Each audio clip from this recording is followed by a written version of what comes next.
Hello and welcome to Probably True. For this episode, I am joined by the delightful CJ deBarra, who is an expert on sex, ADHD, sex with ADHD, several other things, I'm sure. They've written a book about it and everything. Anyway, they're here to tell us a story about living a secret double life, being paid to masturbate by a national newspaper, and almost drowning in a sea of dick.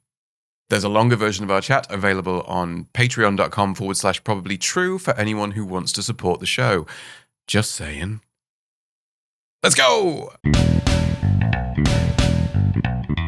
This is Probably True. Please be aware that the following contains strong language and adult themes. It would be boring without them. I never set out to be a sex writer. I don't think anybody sets out to be one, but that's how my life has gone. When I was growing up, like sex education, sex toys, sex anything, just was not talked about. You know, being gay wasn't talked about. I was taught by nuns. That really sets the tone for, my childhood. When I got older, I moved to art college in Limerick. I went to work for a fairly well-known sex shop while I was there that I won't name just in case. They want a plug, they can pay for it. Basically, yeah. That's they are more than welcome to sponsor the podcast, but they're not getting anything for free. I came from a setting where I didn't really talk about sex. You didn't talk about periods, anything. You literally did not talk about anything body related or mental health or any of it. So all of a sudden, I'm in a retail setting where I have to start talking about dildos. My day to day is now like putting the price tag on anal beads. It's a high street sex shop, so we're not talking about the particular sort of like niche stuff that's out there. So obviously, me being me, I had to go and find the niche stuff that was out there. I would deliberately seek out like unusual or seedier or a little bit like off the beaten track kind of sex shops just to see how far can I push this? Like, what can I find? Like, what's out there? And at the same time, I got really used to being able to use these words when I'm talking to people as well. It was quite an education. Because it was your 9 to 5, you got a little bit sick of it. And it would literally be a case of if I see one more fucking dildo at this point, I'm going to scream, and not in a good way. So I moved to Dublin, and I'd been running a blog at that point, and it was kind of about fashion, so really far removed from anything sex toy related. And I started to do a lot of like really personal journalism, particularly around gay marriage and civil partnership. So that'll tell you what kind of era that was going on. I had a dating column actually at that point, and I noticed that like the more I kind of wrote from my own personal life and my own personal perspective, the more that kind of stuff people really related to it. So that was really lovely. The Irish Carrie Bradshaw, nice. And I couldn't help but wonder. It was Carrie Bradshaw. I am not. I was more of a Primark than Prada budget when it came to shoes. So I had to emigrate to England, as a lot of Irish people did around that time, because the country really wasn't in a good place. So straight away, what I found about English people was they were so much more open around talking about things. I know. That's not something we hear often about English people. Oh, much more open about talking about sex and mental health and things. Here's the thing. You actually had clubs. You had places to go. People were a lot more comfortable talking about things and using certain words. And I definitely noticed it was to be fair, we are talking about somebody that grew up surrounded by nuns. So it was always going to be more open here. I started kind of the long struggle of trying to get into journalism in this country. And I took any job that I could get. Whatever put the food on the table and the rent paid, I wrote it. Some things that I'm proud of, some that I'm really not that proud of. But, I spent 4 years working in the clay shooting sports industry. Yeah, I know. That's as weird as you can imagine. That's fascinating. Sorry, carry on. Like, I'm just imagining that as like the clay shooting blog, as in like we threw a thing in the air, shot at it, missed it. That was it. Then we threw another thing and I shot at it and hit it. It's a good day. that's the thing with journalism, like no 2 days are ever the same. So I went to work there, and I'm very much a lefty vegan queer person with like a shaved head and tattoos. And I was among people that didn't vote the same way I did. I was among like people that were, very confirmed meat eaters. And I got very used to having a secret life where I just didn't talk about veganism or like vegetarianism or just voting for outside of the Tories. And I learned to hide parts of myself very successfully, but it was a very strange 4 years. But it was great, actually, to be fair.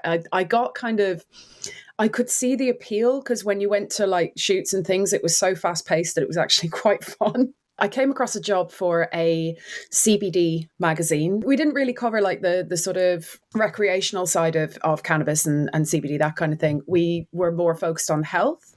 It is very weird having a job where all of a sudden, like, you are being sent all of these products to try, because we did a lot of reviews. And at one point it crossed my mind, I was like, I cannot believe I get paid in my day job to sample CBD suppositories. Literally got sent a box of those, and they are the best thing in the world ever for period pain, I might add. Wow. But I am not paid, and that is not a plug. It just literally, I think everybody should know that. Fascinating. I love that as well. It's like, hello, here's some stuff to review, stick it up your bum. That was literally it. They were like, here you go. Have a nice evening. It's great having a job where they send you like lube to sample, and they're just like, yeah, see what you think. Okay.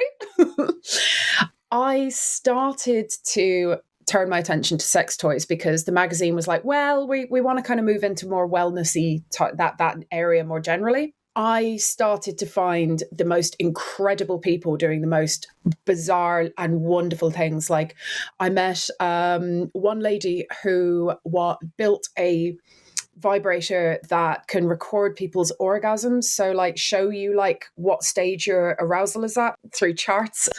And she sent me one. I was like, this is incredible. Like, she was like, oh, would you like to try it? I was like, okay. If you don't mind. I have this thing on my wrist that tracks my calories burnt, and I have an app that I use to track how much I eat and stuff like that, and how much sleep I get, and how many steps I do, how many times I come a day, and how hard and when, and all that. That seems like an extra level of tracking that I'm not sure I need in my life. I've written an entire book about how ADHD interferes with my sex life. Same, yeah, definitely. Yeah, and that was one thing that I really wanted to have a look at, because I wanted to be able to see if I could track what worked and what didn't work. So that was kind of why I got interested in that. I also met a person who runs a sex toy range in Nottingham, which is called Tentacles, and they make kind of alien-shaped sex toys. As a non-binary person, I tend to veer away from toys that are sort of phallic shaped, like the old school, like great honk and dick things. Not interested. I really want to try and find something that's as non-gendered as I possibly can. Seen a dick, thank you. Not impressed. What else you got? Thanks, but no. This was a whole new level of like, what was available out there. And there is an entire, not just an industry for alien shaped and like fantasy shaped and like sci-fi and horror and all of these things, not just an industry, but a community of people that like collect them and have them as like on their mantle. Well, maybe not their mantelpiece, but you get the idea. So that was definitely an eye-opening experience.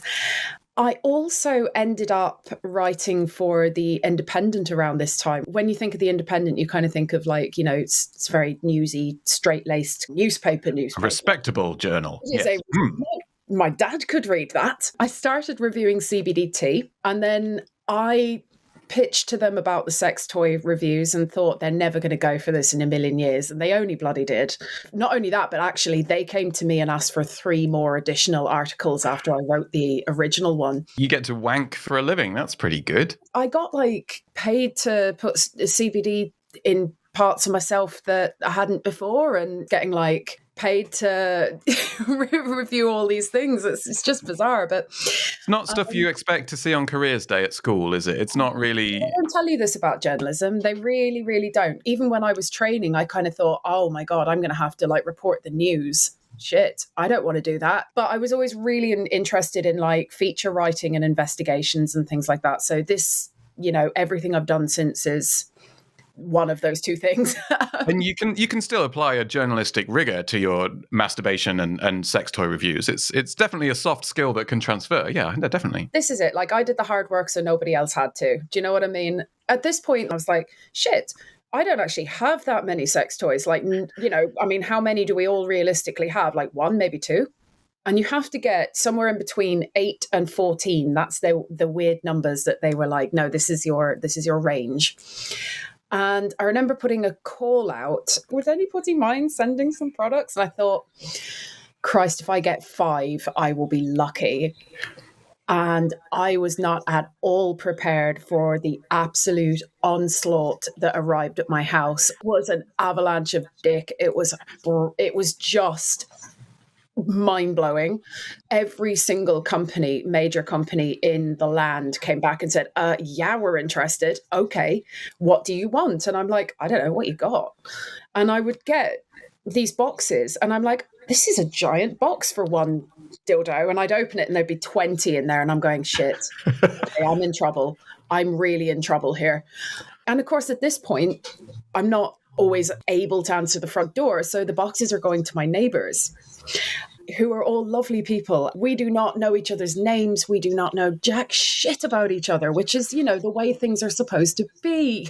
That's normal and natural. Yeah, anything else is weird. Yeah. To not know anything about your neighbors. You don't want them knowing that you've got 20 dildos coming from like some website in fucking Devon or somewhere like that. They usually say, oh, it comes in discreet packaging. Thank God for that. Yes, that was the only saving grace here, that all of these boxes arrived with no branding and no information. So I'd just be like, oh. Yeah, thanks. I was expecting there to be like a shipping label that just said, sender, Big Giant Dildos Limited, or something like that. Or like they hand you a box and it's already vibrating as they hand it over because something's been triggered. God, don't even, because genuinely my biggest fear was the already vibrating thing, because we had a situation at one point when we were driving to a festival to go and talk about my book and go and talk about dildos. And at one point we pulled over and we were going to go and get some like snacks and what have you. And there was like this weird noise coming from the car. We were driving like a 1997 Micra. So, weird noises are pretty much a given. We were so close to like ringing roadside assistance, only for the fact that at the last minute I realized one of the dildos had gone off and it was just vibrating next to the window and wouldn't stop. So it does happen. I also love the phrase, one of the dildos had gone off. Oh, yeah, there was a bag of like 10 of them. Amazing. For some reason, I would expect if one started, all the others would join in. Like there's a ringleader. There's definitely one that's going to encourage the others. I mean, ringleader is probably the wrong choice of words there, but there was definitely one that had ideas. And it was, thank God we didn't call anybody because it was very close. I'm sure. I'm still to this day incredibly thankful to all the companies that did get involved because it was insane. You've got a lifetime supply now. Oh, well, I'll tell you what I had to do, because genuinely at one point, like the house was just, it was wild. I'm imagining like rich people have those walk-in wardrobes with just row upon row of shoes that go like up to head height and that. I'm just imagining that, but with a variety of different implements. I basically put a message in the group chat and said, help.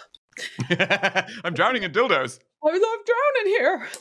I've always wanted to like give things away to my friends and my family and like people that I know and donate stuff. And you can't really donate dildos even if the box hasn't been opened. They don't take them at the charity shops either.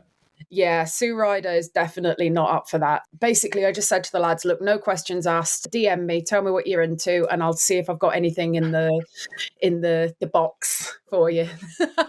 As so it very much were. When I left the drug journalism and the shooting and all the mad shit that I'd been doing, I went into work in local news. And local news is possibly one of the most batshit environments I have ever worked in. Like literally so many weird experiences that I loved it. Like, I absolutely loved it. You were so sort of public facing in that you were meeting people every single day. You know, the public could like click on your name and see all the things you'd written. You would be very in touch with the communities that you lived in. So like, it was very important to like keep my night job separate. So thankfully at that point I'd already changed my name, and you know, it wasn't as terrifying as it could have been. But what dildos? Me? No, I don't know what you're talking about. That's a coat rack. Thankfully, I don't know how I managed to do it for like 2 years where I didn't get caught. It was insane. And I remember like sitting in a newsroom at one point and like a colleague talking about people that like review sex toys for a living. And I remember sitting there going, no one in this room has any idea what I do when I'm like not on the clock. And it was just bizarre. It was like two completely parallel lives. And that's super fun. Like, it's really, really fun to have a secret. And I remember at one point, my parents had come over from Ireland and we had been out for the day. My mum said at one point, right, oh, I just want to use the bathroom before we, you know, after we drop you off, if that's all right. I had a lodger at that point who is one of my best friends, and she was in the house with her partner. And I sent the most panicked message you have ever seen, going, hide the drugs, hide the dildos, she's coming in. And how she missed my friend's partner running up the stairs with just boxes in his arms is beyond me. Like, she knows that I've got a medical cannabis prescription, but, you know, I don't need her to see that. And I definitely don't need her to see my dildos of any description. So got away with it. Yeah, they're not as easy to hide as people think. You can't just chuck something over it because people will notice. Yeah, no, they will. And if you've got 70 of them, people can't fail to notice that your house is a literal den of sin. During that time, I remember like I was writing about the sort of terrible advice that you got from women's magazines back in the day, you know, like your More magazines or like Just 17, you know, where they would tell you to like do all this horrendous shit that was just not medically sound. I thought, right, okay, I'm going to take the advice of my youth from these publications, and I'm also going to look at like what these publications are now. So I bought Cosmopolitan for the first time in like God knows how many years. And I came across Enhance the UK, had a mention in there, and they are a disability charity that do all kinds of wonderful, wonderful things. They kind of aim to strip back the taboo of all things sex and disability as well. So I was reading this and I was like, wow, Cosmopolitan have really come on a bit since the terrifying old days. And I reached out to Enhance and started working with them, doing lots of sex writing and lots of talking about ADHD and sex and relationships, and lots of talking about queer ADHD, sex and relationships and what that looks like. Around this time as well, I sort of realized I am exhausted because it takes a lot of energy to hide who you are literally every day. And I was like, and to not tell people what you do for a living, and to have two completely separate jobs as well. There's a lot of management that goes into that. And I just got tired of like waiting for my mother to do that inevitable Google search of my name at some point and for her to like literally like fall through the floor. It started to have an effect on me both physically and mentally and socially as well, actually, because from a physical point of view, I looked exhausted. Not surprised if you're spending every night wanking yourself senseless, then you've got to get up for a day job. I was absolutely just wrecked. I started to see that I just looked physically ruined.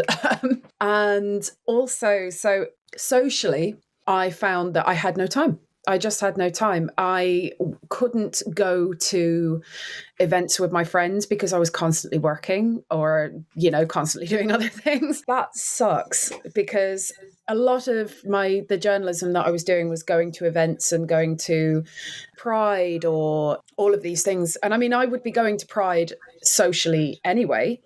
So my argument was, well, if I'm going to be there anyway, I might as well. And it's an entirely different thing because you can't drink, you're running around the whole time trying to get the best shots, trying to get the best like quotes, you know, all of this stuff. And I couldn't keep it going. I just couldn't keep it going. I was wrecked, just wrecked. And I'm really glad now to have narrowed, because I think it's quite common for ADHD people to have multiple jobs because we operate at such a quick speed and we're always looking for that sort of like that new buzz of something exciting. But I have reduced my workload in terms of like, I'm no longer doing the big secrecy stuff. You know, my employers are very aware of what I do and I don't have to hide anything. And that makes a huge difference. I feel so much better as a result of being able to be openly a sex writer and a sex positive person, you know? Definitely. It's surprising. In the moment, it doesn't feel like a big thing. And then when you actually get to like let go of that stuff and anything that you have to do day to day that takes that much energy, you don't realize it after a while because we get used to anything. And then after 6 months or a year and it's all cumulative and it's building up and it's building up. And then eventually when you actually get to put it down and just not have to do it again, it's such a revelation how different things are and how much easier stuff is. And, massively. Yeah, it was a huge relief to be able to like close the laptop on a Friday and go, right, I'm going to walk away from this now. And it has a knock-on effect in not just the fact that I've got more energy and I look like myself again and I feel like myself again, got more time for my partner, I've got more time for my friends, I can communicate so much better. I'm not going to an event and then going, right, okay, got my photos, gonna have to go, lads, I've got a file, and then running back going, okay, I'm off the clock now, I can have a pint. You said no one clocked. Were there any times they got close? I was so quiet about it, which is painful when you're a person with ADHD that, you know, I have no filter, I have no off button, no volume down, none of that. So for me to not be able to talk about what I was doing in that sense, because it was so cool and it was so interesting and fascinating and fun, and then, you know, to not be able to talk about that was really, really, really difficult. You're like the sex Batman, and your utility belt would just be various different dildos and lubes and things. So I ended up joining Enhance as a trainer and a writer. So I've made this my day job now, which has been the absolute making of me, because I have been able to do things that I never thought possible. Like this summer, I joined Enhance at Shambhala Festival in Wilderness. I went to talk about neurodiversity and sex and relationships. So I got to take along like the props that had been, or I call them props now, this is the difference.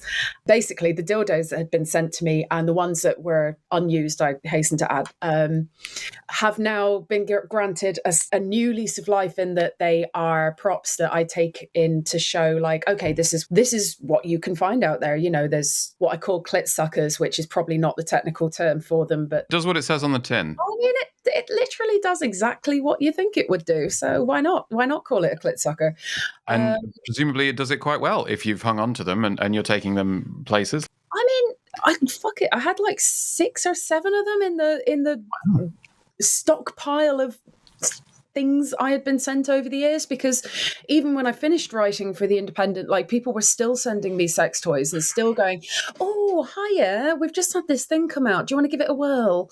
I'm like, yeah, go on then. I've not got anything on Friday. Fuck it, why not?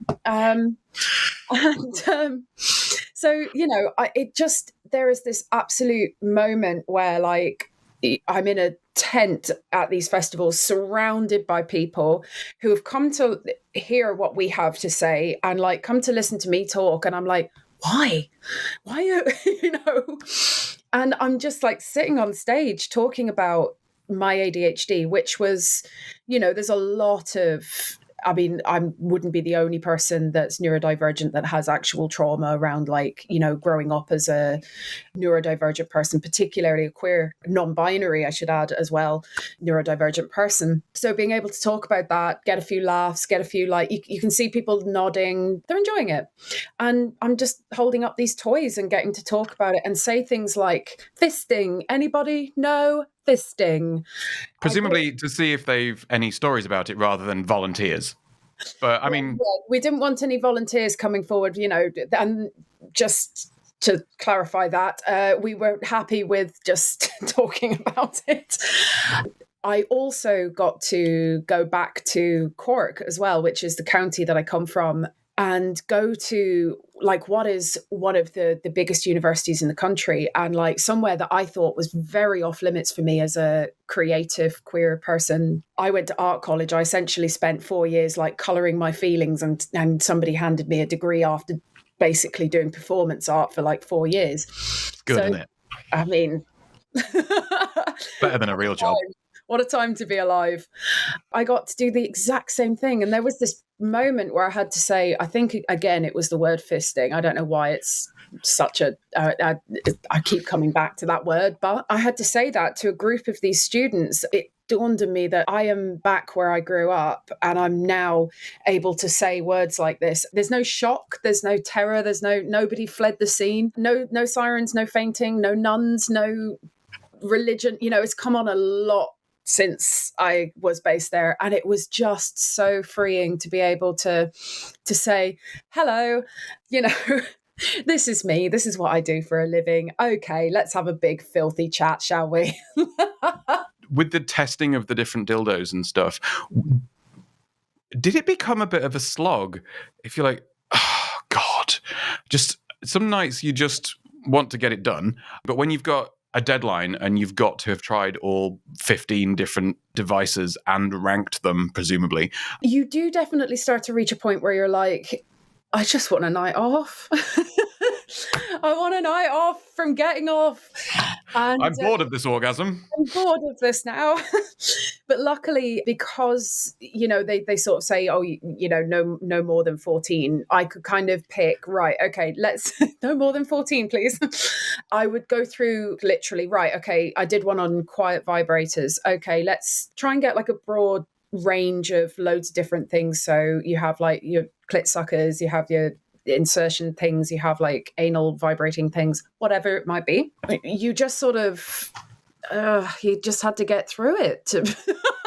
You were definitely very grateful to have a break from writing one article before you started the next. And whenever I finish a talk, I always say, right, I'm going to hang around for a bit afterwards, and you can come meet me, come and buy a book, or come and just have a chat. And I have been blown away by how many people just want to come up and say, oh my God, I'm autistic. I've got ADHD as well. I'm bipolar. I'm this. And I'm like, this is absolutely just, God, this is exactly the chat that I wish I could have had growing up. I didn't know anybody with ADHD for a very, very long period of time. So one thing that you have to get very good at being able to sort of think very, very quickly, because people will tell you their personal stories and their personal journeys, and like ask you very in-depth questions. And, you know, I'm not medically trained. I never claimed to be a doctor or a psychologist or anything like that. And I'm quite open about that in literally, you know, page 2 of my book. I'm like,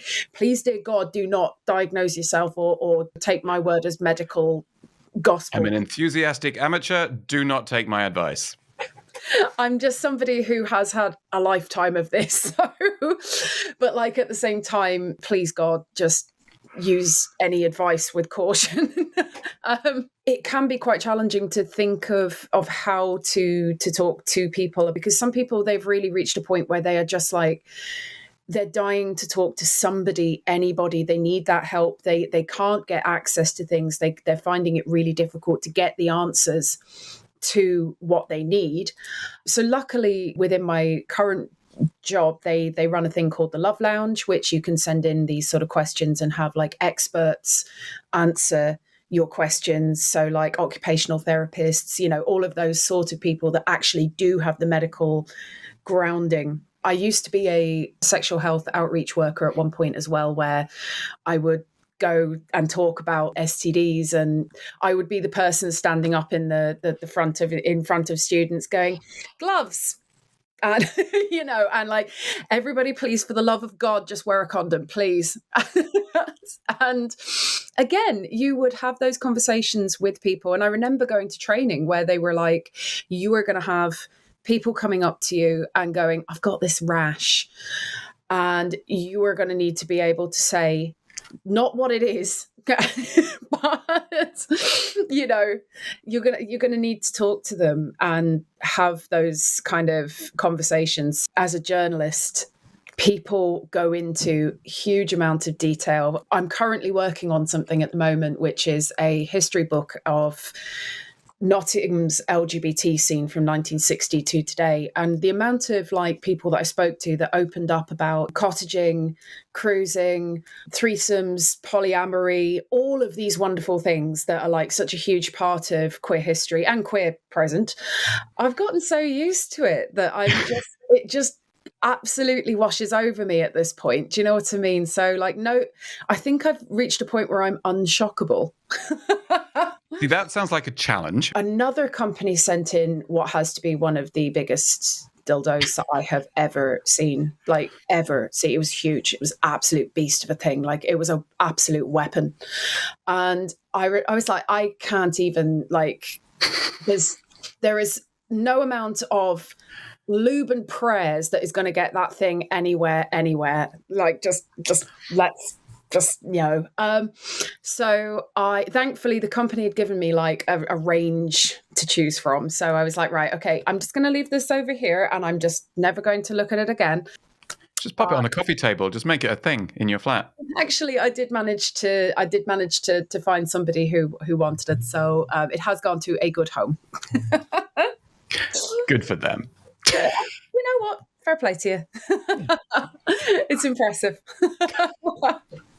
Oh, I love it. All right, let's pay some bills. Let's sell some stuff because capitalism is king. What do you want people to know and buy and take away from our little chat? Really like people to potentially consider, possibly please buying, is my first book, which is Neuroqueer, a neurodivergent guide to love, sex, and everything in between.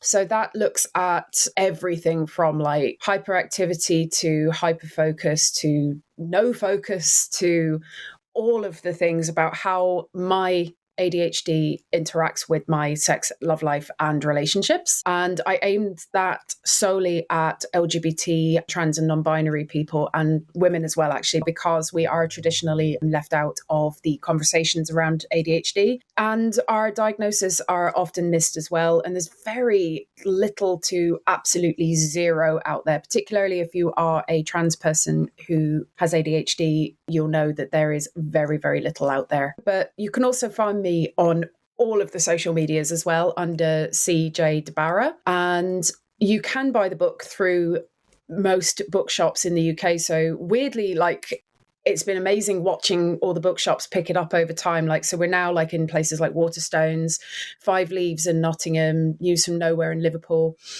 If you do not have it in your bookshop, you can walk in, demand, and stage a sit-in. I would really appreciate that if you did. All of that will be in the show notes anyway, so you should be able to click on it if you just look on whatever you're listening to this or watching this on. Everything you need will be in the notes. As a result of being a spicy brain, queer, sex writing person, if you had one bit of advice to give to the world, to all 12 of my listeners, what would it be? I think it would definitely be don't fear the weird and just lean into it. Just, you know what, like some of the best experiences that I've ever had have been through just embracing the absolute absurdity of everyday life and the weird and wonderful people that I've met along the way. That has opened so many doors for me and just enriched my life on just a personal level and a professional level. And honest to God, if I could do it all again, I would. No questions asked. But yeah, don't be afraid to say yes to what sounds like utter madness. That was Probably True, the LGBTQ plus storytelling project created to remind all of our queer siblings that we are none of us alone. If you liked it, then comment, share, subscribe, and join the Patreon. Or just tell all your friends. If you didn't like it, tell me. Come at me, bro.